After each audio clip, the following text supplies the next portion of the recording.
చెప్పమంటే?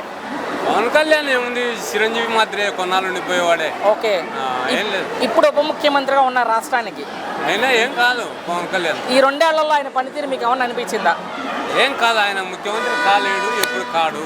విజయ్ గారు ముఖ్యమంత్రి అయినప్పుడు సింగిల్గా వెళ్ళి పవన్ కళ్యాణ్ గారు సింగిల్గా వెళ్తే ఈయన కాలేడు. విజయ్ గారికి సాధ్యమైంది, పవన్ కళ్యాణ్ గారికి ఎందుకు సాధ్యం కాదన్న? జగన్ ఉన్నంత సేపు కాదు. జగన్ ఉన్నంతసేపు. తెలంగాణలో జగన్మోహన్ రెడ్డి గారు లేరుగా.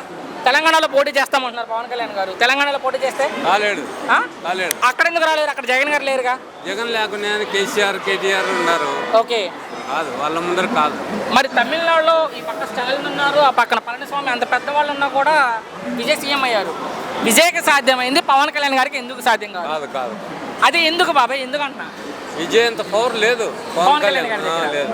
ఓకే, సో భవిష్యత్తులో ఆంధ్రప్రదేశ్లో 170 స్థానాల్లో సింగిల్గా వెళ్తే ఎంతవరకు ప్రభావం చూపిస్తారు పవన్ కళ్యాణ్ గారు సింగిల్గా? సింగిల్కి వెళ్తే 15, 20.